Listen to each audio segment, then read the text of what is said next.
Hey guys, how are you all? I welcome you to all on Study IAS. तो guys, Study IAS में आपका बहुत बहुत स्वागत है। यहाँ पर हम लोग कवर कर रहे हैं इंडियन आर्ट एंड कल्चर, जो कि नितिन सिंघाना द्वारा लिखी गई बुक है और बहुत ज़्यादा इंपॉर्टेंट बुक है from the view point of UPSC, क्योंकि यूपीएससी यहाँ से बहुत सारे क्वेश्चंस पूछता है। तो उस बुक का हम डिटेल में डिस्कशन कर रहे हैं। जैसा कि आप लोगों को पता है, काफ़ी सारे लेक्चर्स हम लोग डाल चुके हैं, अप्रॉक्स 30+ लेक्चर्स डल चुके हैं। इतने लेक्चर क्यों डल रहे हैं? क्योंकि इस बुक को बहुत ही ज़्यादा डिटेल में कवर करा जा रहा है। आप भी देख सकते हैं, अगर आप बुक को उठाएंगे या फिर उसके बाद यहाँ पे लेक्चर्स देखेंगे तो आप कहोगे कि कोई चीज़ मिस ही नहीं करी है, क्योंकि यहाँ पे सारी की सारी चीज़ें आपको यहाँ पर मैंने दे दी हैं। इसी वजह से यहाँ पे जो लेक्चर्स है वो इतने ढेर सारे बन रहे हैं, लेकिन क्वालिटी वाली चीज़ होनी चाहिए। कोई बात नहीं, हम लोग लेक्चर ज़्यादा बन रहे हैं तो कोई बात नहीं, आपको समझ में अच्छे से आना चाहिए, ठीक है। तो गाइज़, यहाँ पर आप सारे लेक्चर्स को देख सकते हैं। सारे लेक्चर्स काफ़ी अच्छी तरीके से डिज़ाइन करे गए हैं और आपको सारी की सारी चीज़ें जो भी बुक में प्रोवाइड करी गई है, जो भी चीज़ें प्रोवाइड करी गई हैं जो कि इंपॉर्टेंट हैं, वो सारी की सारी चीज़ें आपको लेक्चर्स में मिल चुकी हैं, ठीक है। काफ़ी सारे लेक्चर्स कवर करे हैं और जो लास्ट लेक्चर था वो हमने कवर किया था चैप्टर नंबर 11, ठीक है। चैप्टर नंबर 11 का एंड किया था लास्ट लेक्चर में और उसमें हमने लैंग्वेजेस इन इंडिया को कवर किया था। उससे पहले लैंग्वेजेस इन इंडिया में अब जो हमारा चैप्टर नंबर 11 का पार्ट 2 हमने लास्ट लेक्चर में कवर किया है और उसमें हमने लैंग्वेजेस इन इंडिया को कवर किया था, ठीक है। सब लोगों को पता होगा, हम लोग जो ये सीरीज़ देखते हुए आ रहे हैं। तो हमने क्या क्या कवर किया था? सबसे पहले इंट्रोडक्शन देखा था, उसके बाद क्लासिफिकेशंस देखे थे इंडियन लैंग्वेजेस के, आर्यन ग्रुप देखा था, इंडो आर्यन ग्रुप, उसमें old Indo Aryan group, middle Indo Aryan group, modern Indo Aryan group, उसमें द्रविडियन ग्रुप देखा था, उसके बाद साइनो टिबेटन ग्रुप देखा था। ऑफिशियल लैंग्वेजेस देखी थी इंडिया की, स्टेटस क्या क्लासिकल लैंग्वेज को स्टेटस किस तरीके से दिया जाता है, क्राइटेरिया क्या है वो देखा था। क्वेश्चंस भी सॉल्व करके देखे थे कि कौन जो क्वेश्चन है यूपीएससी किस तरीके से पूछता है। एनटीएम के बारे में पता करा था, नेशनल ट्रांजिशन मिशन के मिशन के बारे में पढ़ा था हमने। लिंग्विस्टिक डाइवर्सिटी इंडेक्स के बारे में पढ़ा था। एंशिएंट स्क्रिप्ट्स के बारे में पढ़ा था, जो स्क्रिप्ट्स हैं इंडिया की एंशिएंट स्क्रिप्ट, जैसे कि इंडस स्क्रिप्ट हो गई, ब्राह्मी स्क्रिप्ट हो गई, गुप्ता स्क्रिप्ट, ये सारी चीज़ें हमने कवर करी थी। उर्दू स्क्रिप्ट जो हमने तब लास्ट था बिल्कुल, वो हमने उर्दू स्क्रिप्ट लास्ट लेक्चर में कवर किया था। तो आज वहाँ उसके आगे से जो हमारा चैप्टर नंबर 12 है, that is religions in India, उसको कवर करने वाले हैं। तो आज चैप्टर नंबर 12 हमारा कवर होगा, रिलीजियंस इन इंडिया, उसको स्टार्ट करेंगे, ठीक है। और आज हम हिंदुइज्म को ख़त्म करेंगे, ठीक है। चैप्टर नंबर हम 12 का अपना हिंदुइज्म को इस लेक्चर में ख़त्म करेंगे और फिर उसके नेक्स्ट हम लोग बुद्धिज़्म कवर करेंगे, उसके बाद जैनिज्म कवर करेंगे। और ये तीनों ही टॉपिक ध्यान से सुन लेना, ये तीनों ही टॉपिक, हिंदुइज्म प्लस बुद्धिज़्म और प्लस जैनिज्म, ये तीनों टॉपिक बहुत बहुत बहुत बहुत बहुत बहुत इंपॉर्टेंट है from the view point of UPSC. ये बहुत ज़्यादा इंपॉर्टेंट है। यहाँ से यूपीएससी में हर साल क्वेश्चंस आते हैं, एवरी ईयर यहाँ पे यूपीएससी क्वेश्चन पूछता है इन तीनों टॉपिक से, ठीक है। तो इनको कवर करना बहुत ज़्यादा ज़रूरी है, तो उसको आज हम देखेंगे। So guys, this course is presented by me Deepak Yadav. काफ़ी सारी बातें कर ली हैं, लेकिन आगे चलते हैं। अगर गाइज आपको अनअकैडमी प्लस सब्सक्रिप्शन चाहिए, then you can go for it. और आपको कोड यूज़ करना है, Study IAS code. If you will use this code study IAS, then you will get 10% extra off. So guys, focus on this word, I am using extra, ठीक है। यानी कि आप अगर ये कोड यूज़ करते हो, स्टडी आईएएस कोड यूज़ करते हो, तो आपको जो 10% मिलेगा वो एक्स्ट्रा ऑफ मिलेगा। जो अनअकैडमी में चल रहा होगा वो तो ऑफ मिलेगा ही मिलेगा, ठीक है। उसके साथ साथ यहाँ पे 10% एक्स्ट्रा मिलेगा अगर आप स्टडी आईएएस का कोड का इस्तेमाल करते हो तो, ठीक है। तो guys, don't forget to use the code study IAS. उसके बाद अगर आपको कोई भी क्वेरीज होती है, if you have any query regarding your preparation और Unacademy plus subscription, then you can contact with us on the various social media platforms of study IAS. जैसे कि आप टेलीग्राम चैनल ज्वाइन कर सकते हैं स्टडी आईएएस का, Insta join कर सकते हैं, फेसबुक, या फिर मेल कर सकते हैं अपनी प्रॉब्लम्स को। जितनी भी प्रॉब्लम्स हो गाइज, आप यहाँ पर भेज दो, आपकी प्रॉब्लम्स को जल्द से जल्द यहाँ पे सॉर्ट आउट कर जाएगा, ठीक। तो स्टार्ट करते हैं। अपना सबसे पहले देखेंगे हम लोग इंट्रोडक्शन, है ना। इंट्रोडक्शन देखेंगे। सबसे पहले स्टार्ट करेंगे हम रिलीजन्स। हम रिलीजन्स कौन कौन से हैं? क्रिश्चियन हो गए, हिंदूज़ हो गए, हिंदुइज्म हुआ, जैनिज्म हुआ, बुद्धिज्म हुआ, तो इन सारे रिलीजन्स को हम कवर करेंगे। तो सबसे पहले इंट्रोडक्शन देखते हैं थोड़ा बहुत रिलीजन्स के बारे में। तो जो इंडियन सब कॉन्टिनेंट है उसमें बहुत सारे वाइड रेंज ऑफ रिलीजन्स है, ठीक है। वाइड रेंज ऑफ रिलीजन्स, जैसे कि आप लोगों को पता है, ढेर सारे रिलीजन्स हैं इंडिया में जो कि डिफाइन करते हैं एक मोर्टेलिटी और एथिक्स। मोर्टेलिटी लिखा है, ये गलत लिखा है गाइस, यहाँ पे ये मोरालिटी होगा। मोर्टेलिटी का तो मतलब ही बदल गया चलो, यहाँ पे ये हुआ मोरालिटी। एक उसकी मोरालिटी देखी जाएगी और एथिक्स देखी जाती है उसके रिलीजन्स के द्वारा, कि उसके तौर तरीके क्या हैं, क्या सही है क्या गलत है, ये सारी चीज़ें उसके रिलीजन्स के थ्रू देखी जाती है। जो भी पीपल वो जो रिलीजन फॉलो करते हैं, ठीक है। बहुत सारी कम्युनिटीज़ है जो कि साथ में रहती है और उसके यहाँ पर बहुत सारे रिलीजन्स, जैसे कि कम्युनिटीज़ हो गई अलग अलग, साथ में रहती हैं। और बहुत सारे अलग अलग हमारे रेंज ऑफ रिलीजन्स हैं इंडिया में। स्वामी विवेकानंद ने कुछ बताया था, कुछ एड्रेस किया था। क्या एड्रेस किया था वो ये बात है, लेकिन उससे पहले ये चीज़ जान लेते हैं एड्रेस कब किया था। World Parliament of Religion in Chicago in 1893 में इसको एड्रेस किया था। क्या एड्रेस किया था कि अब यहाँ पर आप एक चीज़ देख सकते हैं, वेट अ सेकंड गाइस, यहाँ पर ये देखिए, I am proud to be belong to a religion, मुझे गर्व है कि मैं किसी रिलीजन को बिलोंग करता हूँ जो कि पूरे वर्ल्ड को एक टॉलरेंस और यूनिवर्सल एक्सेप्टेंस को सिखाती है। ठीक है, यानी कि रिलीजन है तो उसको एक यूनिवर्सल एक्सेप्टेंस मिलता है। और साथ ही साथ हम लोग यहाँ पे विश्वास रखते हैं कि सिर्फ और सिर्फ यूनिवर्सल टॉलरेशन नहीं, लेकिन जितनी भी चीज़ें रिलीजियस में होगी एज अ ट्रू, हम लोग उन चीज़ों को एक्सेप्ट करेंगे। ठीक है, जैसे कोई भी रिलीजन अगर फॉलो करता है इंसान, तो वो उसके जो रिलीजन्स में यहाँ पे तौर तरीके हैं वो उन चीज़ों को फॉलो करता है। ठीक है, फॉलो करना चाहिए, तो उस चीज़ को लेकर यहाँ पर इन्होंने ये कोट बोला। देन नेक्स्ट आता है हमारा हिंदुइज्म। ठीक है, अब हमने थोड़ा सा बैकग्राउंड पढ़ा, उसका इंट्रोडक्शन देखा, रिलीजन्स इन इंडिया का किस तरीके से एमर्ज हुआ और स्वामी विवेकानंद ने क्या कहा।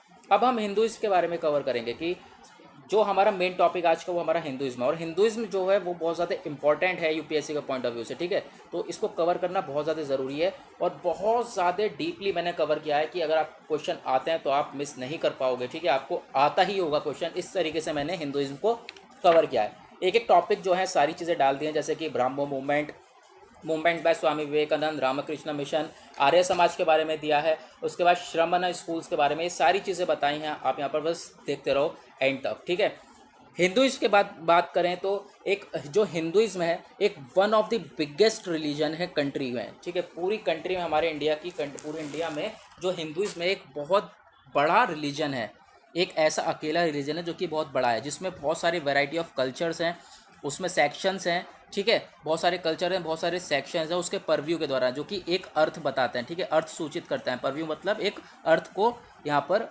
वो बताते हैं, सूचित करते हैं। तो यहाँ पर बहुत सारे कल्चर सेक्शंस हैं जो कि एक अर्थ को बताते हैं, तो उसके बारे में डिस्कस करेंगे। अर्थ मतलब मीनिंग। ठीक, तो हिंदुइज्म जो है एक वर्ड है जो कि निकला है कहाँ से, हिंदू से। हिंदू से वर्ड निकल के आया है ये हिंदुइज्म, याद रखना, जिसका मतलब है, ये टर्म करती है कॉनॉट पीपल। ये कैन नॉट नहीं है, ये स्पेलिंग सही है, कहीं कैन नॉट समझो, ये CONNOTE, कॉनॉट पीपल।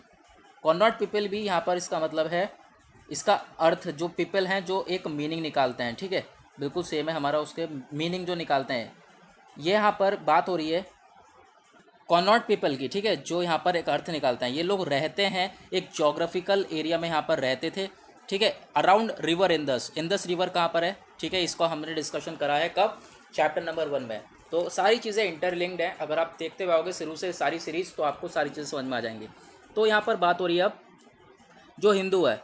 ठीक है, ये वर्ड कहाँ, जो हिंदुइज्म है वो वर्ड निकला है हिंदू से, और जिसका मतलब है जो पीपल जोग्राफिकल एरिया में रहते थे around river Indus, Indus river के आसपास। ठीक है, वहाँ से ये वर्ड निकल के आया है। उसके बाद एक मोस्ट बेसिक लेवल पर देखें। ठीक है, एकदम बेसिक लेवल, जो हिंदुइज्म है उसने कुछ बेसिक प्रिंसिपल्स को बोरो किया है, बेसिक प्रिंसिपल्स को लिया है। कहाँ से लिया है?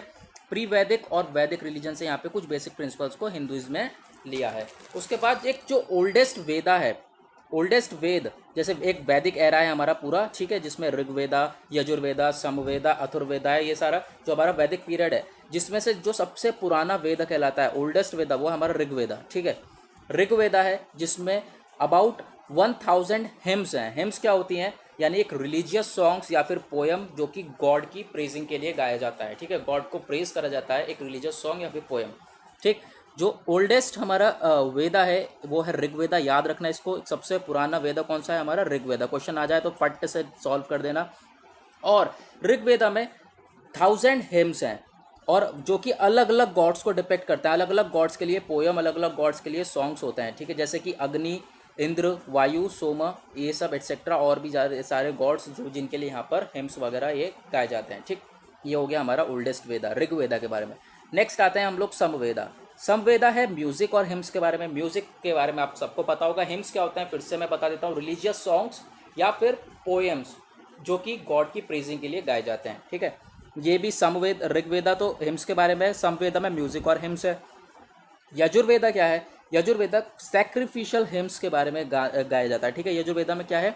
ये रिलेट करता है सैक्रिफिशियल हिम्स, जो कि एकदम सेम होता है ऋग्वेदा से, थोड़े बहुत रिलेटेड होता है। ठीक, उसके बाद चलते हैं आगे। उसके बाद बात करते हैं हम लोग अथर्ववेदा की। अब अथर्ववेदा ये क्या है? अथर्ववेदा मैजिक और मेडिसिन के बारे में यहाँ पर है पूरा का पूरा, और जितने भी वेदास हैं जो कि सेवरल कमेंटेटरीज बताते हैं, कमेंट्रीज यानी जो अलग अलग टिप्पणी बता रहे हैं, ठीक है। जो कुछ में यहाँ पर क्या हो रहा है, आपने देखा होगा कुछ में हम लोग हिम्स है, ऋग्वेदा में हिम्स के बारे में बताया गया है, और सामवेदा में यहाँ पे सैक्रिफिशियल हिम्स, उसके सामवेदा में सॉरी म्यूजिक और हिम्स के बारे में बताया गया, यजुर्वेदा में सैक्रिफिशियल हिम्स के बारे में। जो ये अलग अलग कमेंट्रीज हैं यानी टिप्पणी हैं, ये एक अटैच है किससे? ब्राह्मण से। यहाँ पर ये अटैच यानी ब्राह्मण ज़्यादातर इन चीज़ों को फॉलो करते हैं, ठीक। अब ये देख रहे होगे हमने ऋग्वेदा पढ़ा, सामवेदा पढ़ा, यजुर्वेदा पढ़ा, अथर्ववेदा पढ़ा, बाद लास्ट में वेदा वेदा वेदा वेदा वेद वेद वेद आ रहा है ना। ये वेदास होते क्या हैं इसको भी देख लेते हैं। वेदा एक लार्ज बॉडी है जो कि रिलीजियस टेक्स्ट की है, जो लिखा जाता है, ओरिजिनेट हुई है एंशिएंट इंडिया में, ठीक है। लार्ज बॉडी रिलीजियस टेक्स्ट जिसमें लिखे गए हैं, ओरिजिनेट हुई है एंशिएंट इंडिया में, जिसमें कंपोज है वैदिक संस्कृत लिटरेचर, ठीक है। वैदिक संस्कृत लिटरेचर के साथ साथ यहाँ पे oldest layer of Sanskrit literature, oldest scriptures of Hinduism, ये सारी चीज़ें इसमें मेंशन करी गई है। इसका पूरा का कॉम्पोजिशन है ये। यहाँ हमारे पास 4 वेदास हैं जिसके बारे में हमने भी थोड़ा बहुत पढ़ा है। वो कौन कौन से हैं? ऋग्वेदा है, यजुर्वेदा है, सामवेदा है और अथर्ववेदा है, ठीक है। उसके बाद बढ़ते हैं आगे और देखते हैं क्या है। तो चलो भैया आगे चलते हैं। तो अब उपनिषद्स की बात हो रही है। उपनिषद्स में जो भी स्पेसिफाई करा गया है 4 स्टेजेस में बताया गया है। कुछ भी यहाँ पे इस उपनिषद में चीज़ें बताई गई हैं लाइफ के बारे में, जो जिंदगी है, ठीक है, उसके 4 स्टेजेस में बताया गया है। 4 स्टेज वो कौन कौन सी हैं ये इंपॉर्टेंट हो जाता है। 4 स्टेज कौन कौन सी हैं? सबसे पहले वो है ब्रह्मचारी। ब्रह्मचारी यानी सेलिब्रेट स्टूडेंट्स। देन उसके बाद ब्रह्मचारी के बाद क्या होता है? वो हो जाते हैं ग्रेजुएट। ग्रेजुएट यानी ग्रेजुएट हो जाते हैं गृहस्थ में, यानी हाउस होल्डर में ग्रेजुएट हो जाते हैं। उसके बाद क्या होता है? जब एक एज आ जाती है तो वो क्या बन जाते हैं? वनप्रस्था, ठीक है। वनप्रस्था एक हर्मिट यानी कि तपस्वी जो तपस्या वगैरह करते हैं, हर्मिट हो जाते हैं, एक हर्मिट की एज आती है। फिर उसके बाद ये हर्मिट से किस में टर्न होता है?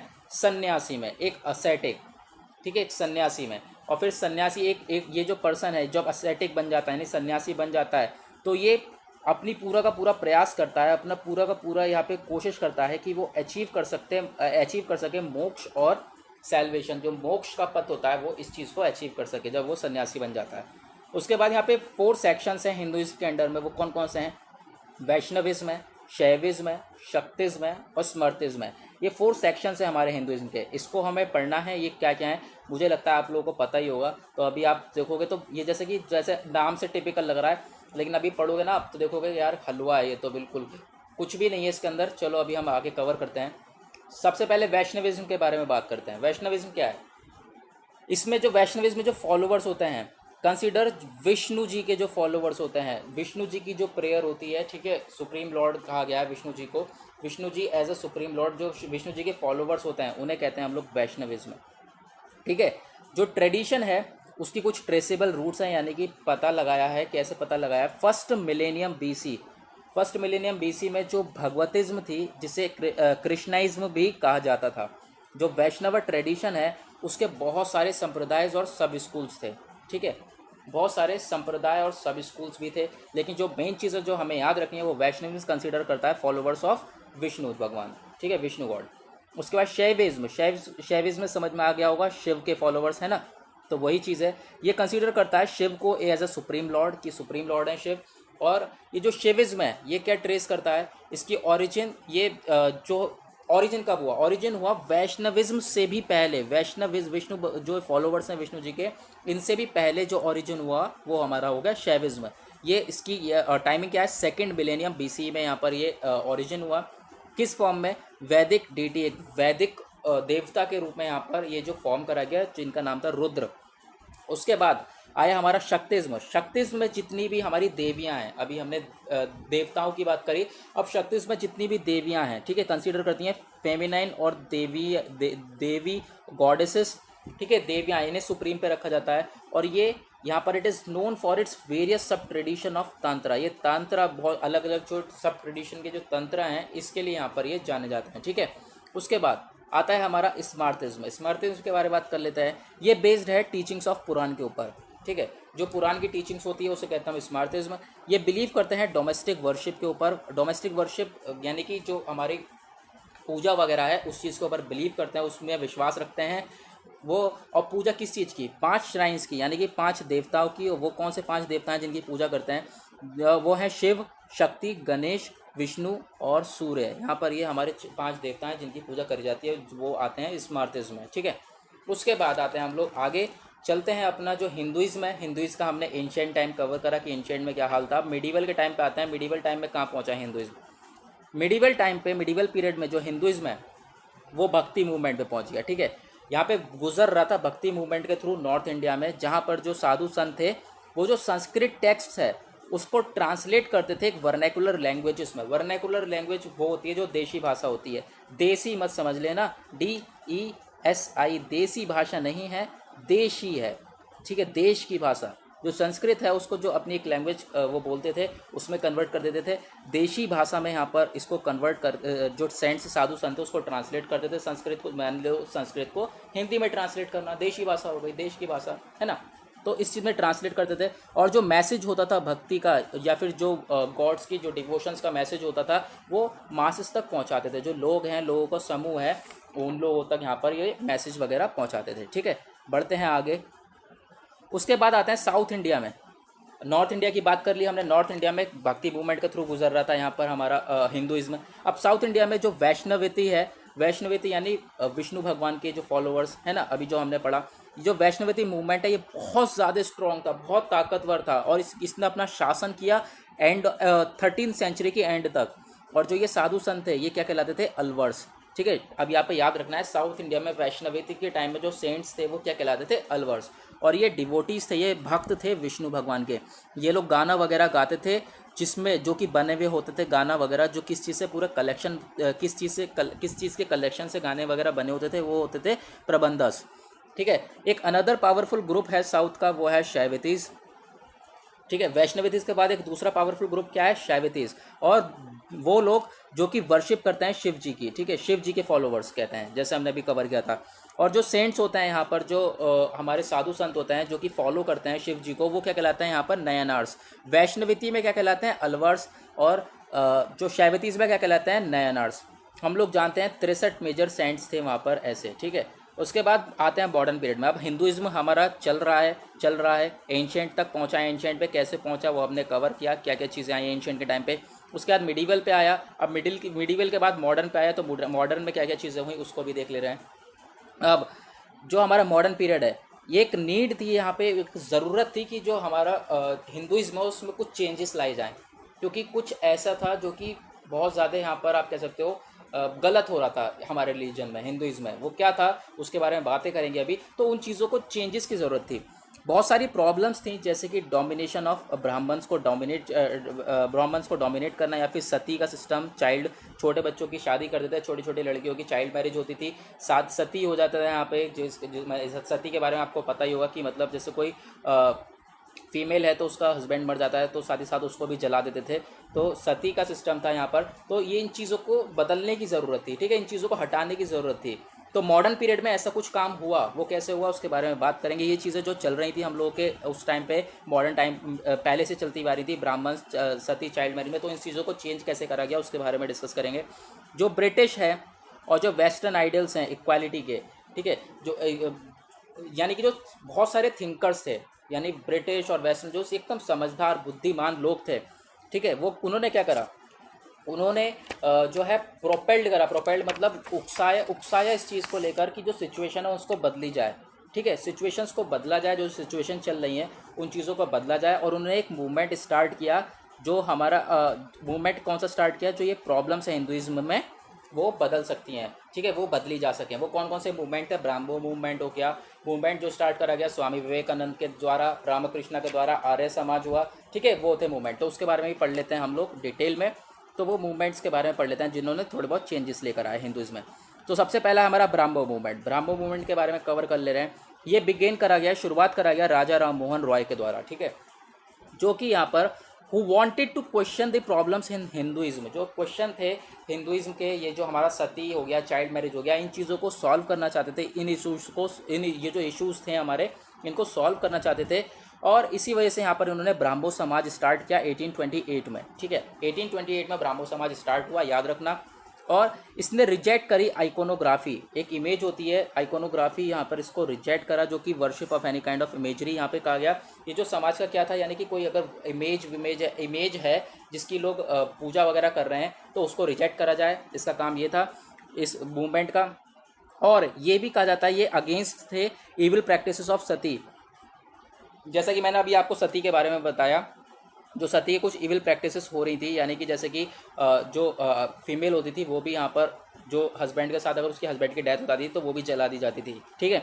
तो इनको बदलने की ज़रूरत थी और ये अबॉलिश करा गया, जो ये लेटर आफ्टर सस्टेन्ड कंपेनिंग, जो इविल प्रैक्टिस थी सती की ये भी अबॉलिश कर दी गई जब ये कंपेन चला, ठीक है। उसके बाद यहाँ पे ये इन्होंने एक और चीज़ें क्या इस्टेब्लिश करी, 2 स्कूल्स को एस्टेब्लिश करा जो कि एजुकेशन प्रोवाइड कराएं, ठीक है। एजुकेशन प्रोवाइड कराई, जिन्होंने जो लोग था समूह थे जो लोग थे उन लोगों को एजुकेशन प्रोवाइड कराई। लेकिन राजा राम मोहन की डेथ के बाद जो ये मिशन था ये देवेंद्र नाथ टैगोर के द्वारा आगे लेके चला गया। 1843 में इन्होंने आगे बढ़ाया इस मिशन को, ठीक है। उसके बाद एक अनदर मेंबर आए इसी मिशन में, हमारे ब्राह्मो समाज मिशन में, वो आए केशव चंद्र सेन, जिन्होंने स्टार्ट किया और यहाँ पे पक्ष दिया किसका, यानी पक्ष में, यानी कि जो है चाइल्ड मैरिज, पॉलीगैमी और कास्ट सिस्टम के अगेंस्ट में रहे, ठीक है, अगेंस्ट में रहे, इसके विरुद्ध रहे। पॉलीगैमी क्या होता है, पॉलीगैमी यानी बहुविवाह, एक से ज़्यादा शादी करना, ये भी चलता था, तो इन सब चीज़ों के अगेंस्ट रहे। और ये और इनके कुछ फॉलोवर्स, केशव चंद्र सेन और उनके कुछ फॉलोवर्स, ये बहुत ज़्यादा यहाँ पर काम चलते रहे, ब्राह्मो समाज मूवमेंट को लेके चलते रहे। और ब्राह्मो समाज का फिर उन्होंने फॉर्म कर दिया दूसरे समाज में, वो क्या नाम दिया, भारतीय ब्राह्मो समाज दिया। लेकिन ये मूवमेंट है फिर से वो रुक नहीं पाया, टिक नहीं पाया, तो यहाँ पे फिर से इसको ब्रेक कर दिया गया। फिर उसका नाम क्या दिया, साधारण ब्राह्मो समाज, ठीक है। साधारण ब्राह्मो समाज लास्ट में से नाम दिया गया, लेकिन फिर भी ये जो मूवमेंट है फिर भी ये सस्टेन, ये लंबे समय तक चल नहीं पाया, ठीक है। लेकिन आगे चलते हैं, आगे फिर दूसरा मूवमेंट आया। वो कौन सा मूवमेंट आया, ये मूवमेंट स्वामी विवेकानंद जी के द्वारा और रामकृष्ण मिशन के द्वारा यहाँ पे मूवमेंट्स है। वो कौन कौन से मूवमेंट है, ये यहाँ पर कुछ मूवमेंट्स हैं जो कि कंसंट्रेट करते हैं हिंदू फिलॉसफीज़ को बदलने के लिए, ठीक है। यहाँ पर जैसे कि हिंदू फिलॉसफीज़ जैसे हमने अभी पढ़ी, उन चीज़ों को कुछ बदलने के लिए यहाँ पर ये मूवमेंट्स लेकर आए गए। और यहाँ पर ये एडवोकेट करता था सुप्रीम डिवोशन टू गॉड को। और यहाँ पे ये भी कहा जाता है कि जो गॉड है, इस मूवमेंट ने क्या कहा, गॉड है, गॉड यहाँ पर फॉर्मलेस हो सकता है, यानी किसी फॉर्म में नहीं हो सकता है, किसी भी ऑब्जेक्ट में हो सकता है, ठीक है। लेकिन पर्पस क्या है मैन का लक्ष्य है कि उस चीज़ को ढूंढें, गॉड को ढूंढें, उस ऑब्जेक्ट में, अपने आसपास की चीज़ों में ढूंढें भगवान को। और ये भी समटाइम्स ये भी कहा जाता है, ये क्या कहलाया गया, न्यू हिंदुइज्म से भी रिलेट करके ये कहलाया गया। इसका एक जो यहाँ पे मेजर फॉलोवर्स हैं वो कौन कौन है, इस मूवमेंट के मेजर फॉलोवर्स, स्वामी विवेकानंद और साथ ही साथ यहाँ पे नरेंद्र नाथ दत्ता, यहाँ पे इसके फॉलोवर्स हैं। ये चाहते थे कि जो कंबाइन कर सकें, जो बॉडली स्ट्रेंथ हो with that mind of bring change to Hinduism, यानी कि क्या चाहते थे, ये चाहते थे कि जो हिंदुइज्म के जो थोड़े बहुत हमारे जो अलग काम हो रहे हैं, इन चीज़ों को चेंज करा जा सके। जो रामकृष्ण मिशन है ये एस्टेब्लिश हुआ 1897 में। और इसके जो 3-fold फिलॉसफी है, इसने स्प्रेड करा, क्या चीज़ें फैलाई, वेदांतिक स्पिरिचुअलिटी को फैलाया, साथ ही साथ यहाँ पर प्रयास किया कि एक हारमोनियस एग्जिस्टेंस, एक हारमोनी बनी रहे सबके बीच में, ठीक है, पूरे वर्ल्ड रीजन्स में। उसके बाद ये कंसीडर करा गया है एक service to mankind as a service to God, यानी कि क्या मतलब है इसका, कि मानव जाति का काम क्या है, एक सर्विस, यहाँ पे क्या है कि मानव जाति की एक गॉड की सर्विस, एक सर्विस दे सकें गॉड को, ठीक है। उसके बाद यहाँ पर आर्य समाज की अब बात हो रही है, नेक्स्ट मूवमेंट आया आर्य समाज। ये क्या चाहते थे, ये चाहते थे कि जो हिंदुइज्म है उसको रिवाइव करना, दोबारा जीवित करना चाहते थे, ठीक है। दोबारा जीवित किया इन्होंने। और जो स्वामी दयानंद सरस्वती हैं, इन्होंने इस मूवमेंट को फाउंड किया, ठीक है। इन्होंने इस मूवमेंट को समझ लो स्टार्ट किया और ये बिलीव करते, विश्वास रखते थे सुप्रीमेसी ऑफ वेदास के ऊपर, ठीक है। और यहाँ पर यह भी कहा जाता है कि इन्होंने रिपोजिटरी फॉर्म की, रिपोजिटरी यानी एक भंडार फॉर्म किया, जितने भी वैल्यूज़ और नॉलेजेस हैं रिलेटेड हिंदुइज्म, तो इन चीज़ों को एक ही जगह इकट्ठा किया गया। और इन्होंने यहाँ पे ये भी विश्वास किया जाता है कि जो गुड एजुकेशन है लोगों के लिए वो इस्टेब्लिश करी गई, ठीक है। बहुत सारे स्कूल्स एस्टेब्लिश करे गए जो कि गुड एजुकेशन प्रोवाइड कराते थे। उसके बाद इन्होंने आइकोनोक्लाज्म को फॉलो किया, आइकोनोक्लाज्म यानी कि मूर्ति भजन को यहाँ पर फॉलो किया। और यहाँ पे ये चाहते थे कि नॉन हिंदूज जो लोग हैं वो भी कन्वर्ट हों इस रिलीजन में, ठीक है, हिंदू में कन्वर्ट हों। उसके बाद इन्होंने स्टार्ट किया शुद्धि मूवमेंट यानी प्योरीफिकेशन मूवमेंट, जिसका यही मतलब था कि जो कन्वर्जन हो सके, जो नॉन हिंदू लोग हैं वो हिंदू में भी कन्वर्ट हो सकें, ठीक है। इस हमारे मूवमेंट का पर्पस था। ठीक है, तो फिर आगे चलते हैं। आगे हमारा आता है श्रमणा स्कूल्स। जो ये वर्ड श्रमणा है, इसका मतलब है कि one who performs acts of austerity और एसेटिक। ऑस्टेरिटी यानी कि जो श्रमणा वर्ड है, ये इसका मतलब है कि एक पर्सन जो कि परफॉर्म करे एक्ट, किसी से एकदम कठोर रहे और एक सन्यासी के रूप में यहाँ पर चीज़ों को फॉलो करे। उसके बाद यहाँ पे रेफर कर जाता है सेवरल इंडियन रिलीजियस मूवमेंट्स की तरह, यहाँ पर जो कि पैरेलल हैं वैदिक रिलीजन से। ठीक है, ये जो श्रमणा स्कूल्स हैं उसके टाइप के यहाँ पर कुछ जो रिलीजियस मूवमेंट्स हैं। और कुछ वेरियस श्रमणा स्कूल्स हैं, वो कौन कौन से हैं? जैनिज्म हो गया, ये अभी हम बाद में भी डिस्कस करेंगे। बुद्धिज्म हो गया, इसके बारे में भी बाद में डिस्कस करेंगे। अजीविकास हो गया, अजनास हो गया और चरवकास हो गया, इसका डिस्कस करेंगे हम चैप्टर नंबर 14 में। ठीक है, तो अभी हमारा चल रहा है चैप्टर नंबर 12, तो अभी हम कवर कर रहे हैं। अब जो यहाँ पे गाइस हमारा होता है हिंदुइज्म का एंड, हमने हिंदुइज्म को अच्छी तरीके से पूरा कवर कर लिया है। ठीक है, तो अभी हमारा काम क्या है? अभी हम लोगों को चीज़ों को सही से रिवाइज़ करना है, क्योंकि यहाँ पर अगर आप रिवाइज़ नहीं करोगे चीज़ों को तो याद नहीं रहेंगी आपको अच्छे से। तो अच्छी तरीके से आपको रिवाइज़ करनी है चीज़ों को। ठीक है, तो गाइज़ यहाँ पे आज के लिए इतना ही, और जो नेक्स्ट लेक्चर होगा उसमें हम कवर करेंगे अपना जो हम कवर करेंगे उसमें बुद्धिज़्म। ठीक है, यहाँ पर आप देख सकते हैं बुद्धिज़्म को कवर करेंगे, और उसके नेक्स्ट में कवर करेंगे जैनिज्म को। ये तीनों टॉपिक जो है वो बहुत ज़्यादा इंपॉर्टेंट हैं, इस वजह से यहाँ पर आपको अलग अलग करके मैं पढ़ा रहा हूँ। ठीक है, बहुत ज़्यादा डिटेल में आपको डिस्कस करके मैंने बता दिया है, तो आप डिटेल में है बहुत ज़्यादा सारी चीज़ों को देख सकते हैं, सारी चीज़ों को समझ सकते हैं, और ये बहुत ज़्यादा इंपॉर्टेंट टॉपिक है यूपीएससी के पॉइंट ऑफ व्यू से। ठीक, तो अभी हम चलते हैं अपने इंपॉर्टेंट एक इन्फॉर्मेशन पे। तो वो ये है हमारी इंपॉर्टेंट इन्फॉर्मेशन। वो if you want to get Unacademy plus subscription, अगर आपको अनअकैडमी प्लस सब्सक्रिप्शन चाहिए तो बिल्कुल जाइए, आप अनअकैडमी प्लस सब्सक्रिप्शन लीजिए, और यहाँ पे आपको कोड यूज़ करना है स्टडी आइस। अगर आप ये कोड यूज़ करते हो स्टडी आइस तो आपको 10% एक्स्ट्रा ऑफ मिल जाएगा। गाइस ध्यान देना, मैं 10% एक्स्ट्रा ऑफ कह रहा हूँ। आई am using this word extra, यानी कि आपको जो अनअकैडमी पे जो ऑफर चल रहा होगा वो तो आपको मिलेगा ही मिलेगा, जो डिस्काउंट चल रहा होगा वो तो मिलेगा ही, साथ ही साथ आपको 10% एक्स्ट्रा डिस्काउंट मिल जाएगा। सो गाइस आप अगर जाओ तो कोड इस्तेमाल करना है स्टडी आइस, तो स्टडी आइस कोड इस्तेमाल करोगे तो एक्स्ट्रा ऑफ मिल जाएगा, तो इसमें कोई बुराई नहीं है, अच्छी बात है, आपका एक्स्ट्रा ऑफ रहेगा। तो गाइस यहाँ पे होता है आज का हमारा लेक्चर दी एंड। उसके बाद हमने आज चैप्टर 12 को स्टार्ट कर दिया है, बुद्धिज़्म के बारे में पढ़ लिया है। जल्द से जल्द हम लोग बुक ख़त्म करेंगे, आज से अब स्पीड बनाएंगे और तेज़ी से कवर करेंगे, और हम अब नेक्स्ट लेक्चर में कवर करेंगे अपना बुद्धिज़्म। ठीक है, हिंदुइज्म को कवर करा है, अब बुद्धिज़्म कवर करेंगे, उसके बाद जैनिज्म कवर करेंगे। ये मैं कह रहा हूँ बार बार इंपॉर्टेंट टॉपिक है, मैं बार बार कह रहा हूँ कि ये इंपॉर्टेंट टॉपिक है, तो ये गाइस आपको अच्छी तरीके से कवर करना है। ठीक है, कोशिश करना है कि इन चीज़ों के नोट्स बना लो, क्योंकि ये जितनी भी चीज़ें मैंने बताई हैं आपको पूरी की पूरी यहाँ पर जो आर्ट एंड कल्चर की बुक है हमारी नितिन सिंघानिया की, वहाँ पे सारी चीज़ें मिलेंगी। तो आपको कोशिश करना है कि आप डीपली पढ़ के यहाँ पे जो लेक्चर सुन के उसके नोट्स बना लो, और जितनी भी प्रॉब्लम्स हो वो आप सेंड कर ही सकते हैं। उसको सेंड कहाँ पे करना है मैं आपको बता देता हूँ। यहाँ पे आप देख सकते हैं टेलीग्राम चैनल है स्टडी आइस का, आप टेलीग्राम चैनल ज्वाइन कर सकते हैं। साथ ही साथ यहाँ पे आप इंस्टाग्राम पे अपनी प्रॉब्लम्स बता सकते हैं, फेसबुक पे अपनी प्रॉब्लम सेंड कर सकते हैं, मेल कर सकते हैं। अगर कहीं भी आप जहाँ पे कंफर्टेबल हैं वहाँ पर आप अपनी प्रॉब्लम्स को सेंड कर सकते हैं on the various social media platforms of study ice, तो आपकी प्रॉब्लम्स को सॉर्ट आउट करा जाएगा। लेकिन मैं फिर से कह रहा हूँ गाइस, ये इंपॉर्टेंट टॉपिक्स है तो उनके नोट्स बनाते हुए चलना, जिससे कि आपको आने वाले टाइम पर रिवीजन करने में बहुत ज़्यादा आसानी होगी। ठीक है गाइस, तो यहाँ पे होता है आज का हमारा लेक्चर ख़त्म। मिलेंगे आप लोगों से कल, और किसके साथ मिलेंगे? आप लोगों से कल बुद्धिज़्म के साथ। तो आज के लिए बाय बाय।